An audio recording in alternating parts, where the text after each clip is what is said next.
En los años 70, Montreal era mitad británica, mitad francesa.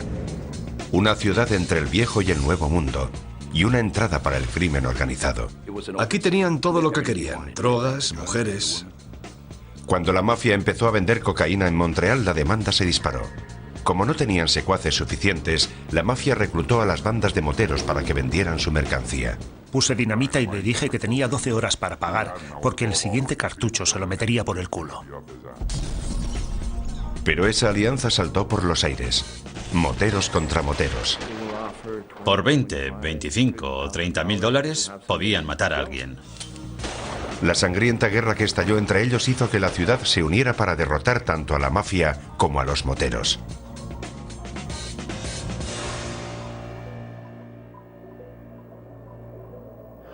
Mafias del mundo, Montreal. Montreal, 1970.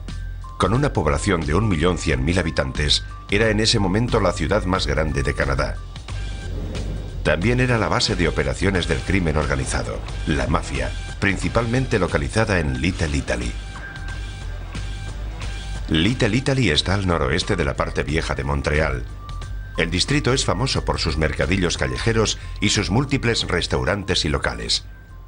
Desde aquí es desde donde el jefe de la mafia, Paolo Violi, dirige a sus hombres. El ex detective de la policía de Montreal, Mario Latraverse, llegó a conocerle muy bien. Paolo Violi se rodeaba de un pequeño grupo y les contaba trolas constantemente sobre todo tipo de cosas que había hecho. Cosas que no eran ciertas. Violi trabajaba para el padrino de Montreal, Vic Cotroni, un personaje muy diferente. Vic Cotroni era un hombre de pocas palabras, pero tenía mano de acero. Juntos, los dos hombres ejercían la extorsión de los bares, teatros y clubes nocturnos de Montreal. Si eras dueño de un club, venían y te decían: mira, si no quieres problemas, nosotros nos aseguraremos de que no los tengas. Los mafiosos querían embolsarse el dinero de cada guardarropa. Puede parecer calderilla, pero en realidad recaudaban millones. Digamos que te costaba $1 dejar el abrigo en el guardarropa. Y había 3 pases del espectáculo a la noche. Así que entrarían 3 abrigos a la noche. Así que fácilmente, por aquel entonces, podían ganar $1 millón solo controlando los guardarropas de diferentes clubes. Este era el cuartel general de Violi, una heladería en el corazón de Little Italy. En el año 1970 se convirtió en el objetivo de una operación de vigilancia llevada a cabo por la policía de Montreal. La gelatería Violi era un establecimiento donde podías ver a todos sus hombres y matones, y además también era un despacho. Trabajando de incógnito, el detective Bob Menard le alquiló un apartamento a Violi. El edificio era de su propiedad, y yo vivía arriba. El trabajo de Menard era sencillo, pero vital. Tenía que colocar micrófonos y pinchar teléfonos por todo el edificio e ir cambiando las baterías que las mantenían en funcionamiento. Tenía que ir cambiando cada semana las pilas de 6 voltios de mi unidad para que siguiera funcionando. Mi trabajo consistía en asegurarme de que nuestro lugar de trabajo no fuera descubierto o se viera amenazado de alguna manera. La tapadera de Menard era Bob Wilson, un electricista muy ocupado. Fingía vivir en el apartamento y todas las mañanas llegaba para ocupar la residencia. Era difícil, pero cuando llegaba el invierno canadiense, la cosa se ponía todavía más difícil. Tenía que llegar como a las 4 de la mañana para asegurarme de que no me viera nadie. Si había nevado, tenía que esperar hasta que se enfriase el motor y luego tirar nieve encima del coche y subir corriendo y esperar y luego volver a bajar cuando él abría y empezar a quitar la nieve como el resto de la gente. Tras el invierno llegaba la primavera. Las estaciones pasaban. Menard seguía fingiendo. Los micrófonos y las grabadoras empezaron a desvelar muchas cosas de Violi y de la mafia de Montreal.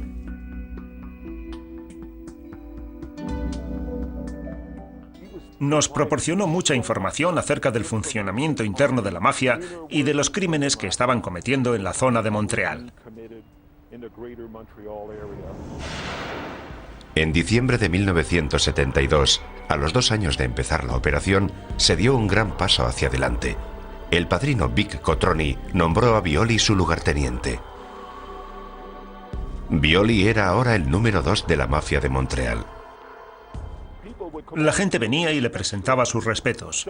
Algunos incluso le besaban la mano, como se veía en las películas. Y era muy simpático con todo el mundo. Si necesitabas un favor, él te lo hacía. Pero besarse las manos no fue el único acto tradicional de la mafia que pudo ver Menard. Violi y Cotroni procedían de Calabria, una provincia del sur de Italia. Los calabreses habían adoptado la cultura canadiense, pero además seguían otras costumbres de la mafia.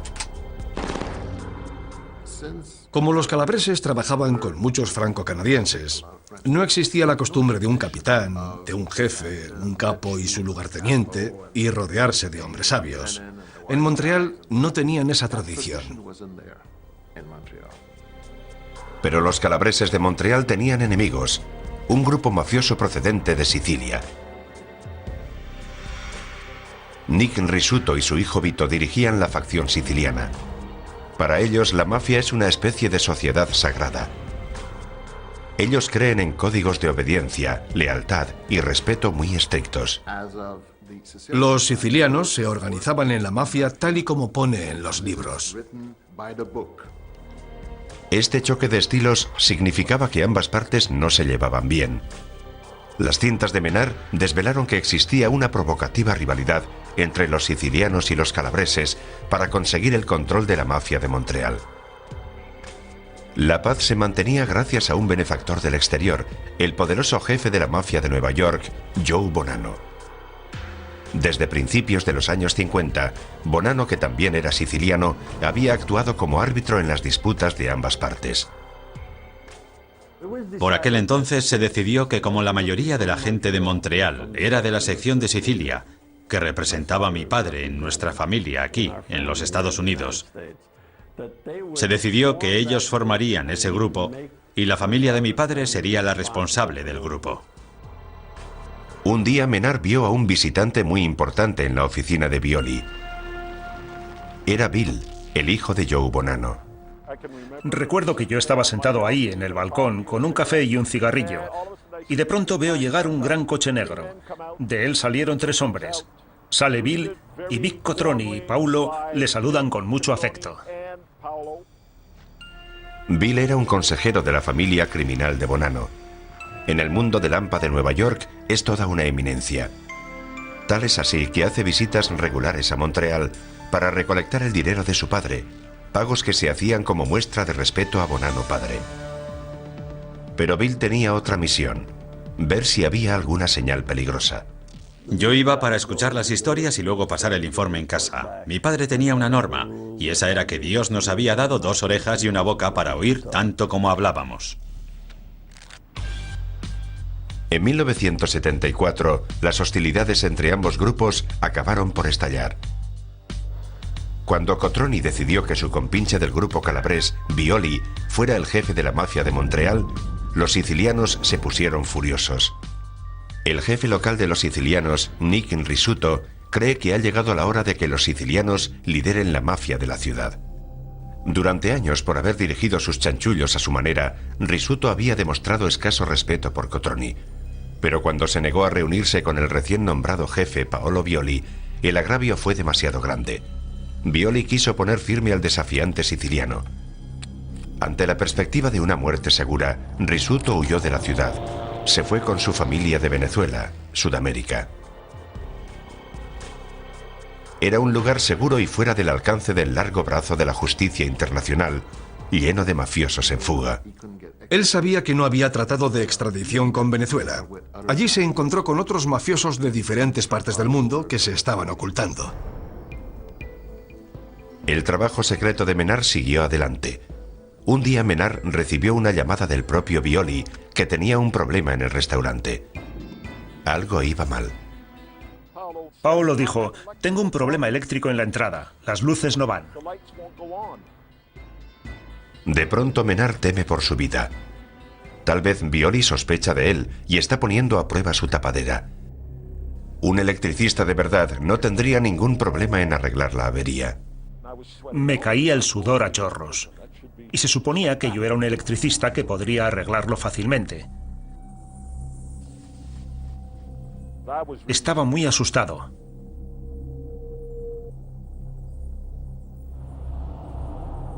Y de pronto, una luz se me encendió en la cabeza. Comprueba las bombillas.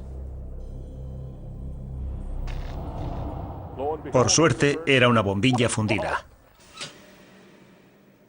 Si fue una prueba, Menard la superó. Su tapadera siguió adelante otros 6 años agotadores. Es una de las operaciones de vigilancia más largas de las que se tiene constancia. En el año 1976, el incombustible heroísmo de Menard dio sus frutos. La policía atrapó a Paolo Violi, pero al mafioso no le acusaron de ningún crimen. Lo que tenía que hacer era explicar el contenido de las grabaciones incriminatorias ante una investigación pública, la Comisión contra el Crimen de Quebec. En una audiencia televisada, el jurado interrogó a Violi.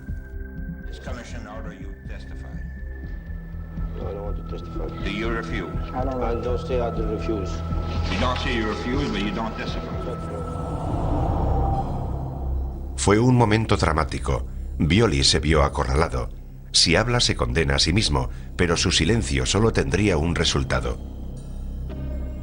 We inform you that we reject the reason brought by you before this commission, and consequently, we find you guilty of contempt toward the commission.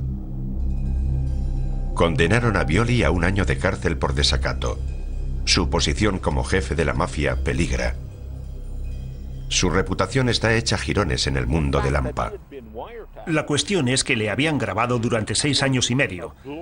Eso era un gran golpe para su liderazgo. Un golpe al jefe de la organización. Se había convertido en un incordio y había que librarse de él. Era el momento que estaba esperando su rival, Nick Risuto. Los planes de Risuto acabarían por desencadenar una ola de crímenes en Montreal.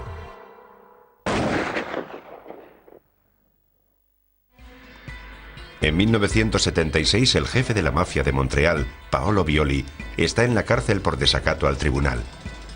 Una operación de vigilancia por parte de la policía ha entrado en su círculo más íntimo. El gángster cae en desgracia. El archirrival de Violi, el siciliano Nick Risuto, rápidamente explota la situación. Al regresar de su exilio en Venezuela, Risuto debate con sus colegas mafiosos que Violi debe desaparecer. Al haber sido pillado en las grabaciones de la policía, ha roto el código de silencio de la mafia, la omertá. ¿Pero es suficiente como para matarle?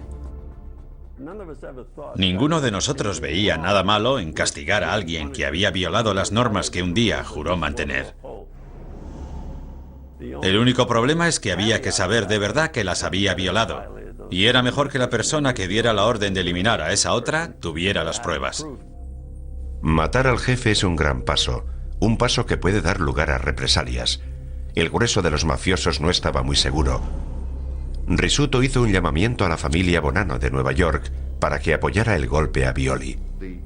Los sicilianos fueron a Nueva York y los de Nueva York vinieron, investigaron y supongo que dieron su aprobación. En noviembre de 1977, Violi fue liberado de la cárcel y fracasa una reunión de paz con Risuto.